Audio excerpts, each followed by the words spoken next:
ओम नमः शिवाय। रमेश एक गरीब किसान था। वह अपनी पत्नी सुमन के साथ एक पुराने से मकान में रहता था। एक दिन रमेश खेत से घर वापस आया। आप आ गए? मैं अभी आपके लिए खाना बनाती हूँ। जल्दी से खाना बना दे, बहुत भूख लगी है।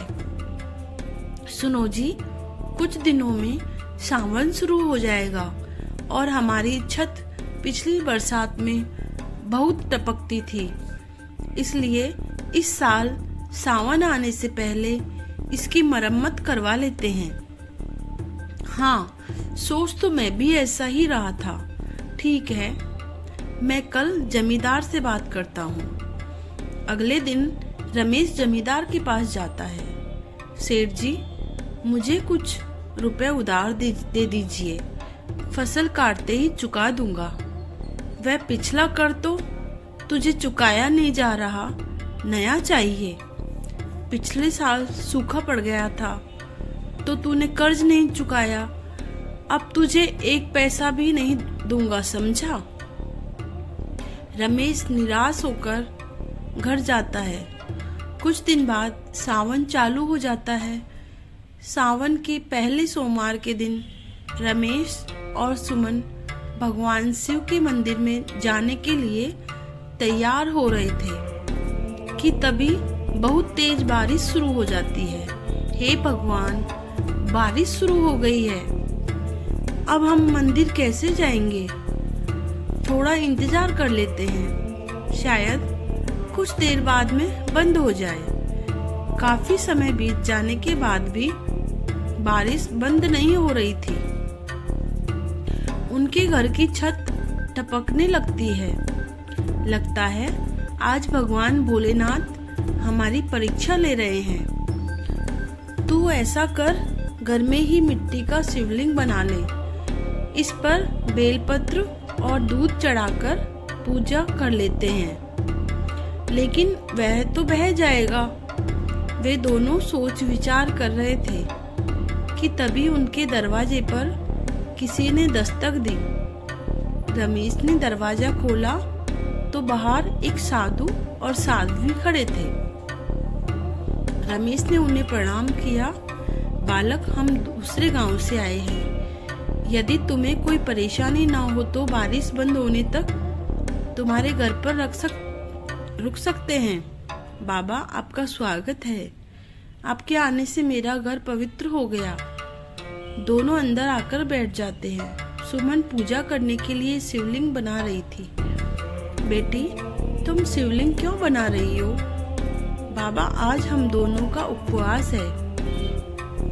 हम बारिश के कारण पूजा करने मंदिर नहीं जा पाए, इसलिए घर में शिवलिंग बनाकर पूजा करना चाहते हैं। लेकिन बेटा, तुम्हारे तो पूरे घर में पानी टपक रहा है। पूजा में स्थान कैसे लगा सकोगे? यहाँ तो बैठने की भी जगह नहीं है। माताजी, भगवान शिव हमारी परीक्षा ले रहे हैं, लेकिन आज हम उनकी पूजा अवश्य पूरी करेंगे। सुमन और रमेश पूजा करने बैठ जाते हैं। जैसे ही रमेश शिवलिंग पर फल चढ़ाने के लिए हाथ आगे बढ़ाता है, हमें बहुत भूख लगी है, पहले हमें भोजन दो। घर में कुछ नहीं था, इसलिए रमेश फल साधु बाबा को दे देता है। फिर सुमन शिवलिंग पर दूध चढ़ाने लगती है। तो मुझे बहुत भूख लगी है माताजी, अब तो हमारे घर में कुछ भी खाने के लिए नहीं है। यह भी आज खेत पर नहीं जा पाए। आज मजदूरी मिलती तभी कुछ भोजन बन पाता। कोई बात नहीं, यह दूध हमें दे दो। सुमन वह दूध उन्हें दे देती है। अब हम रात्रि में तुम्हारे घर विश्राम करेंगे, लेकिन यहाँ तो सोने की भी जगह नहीं है।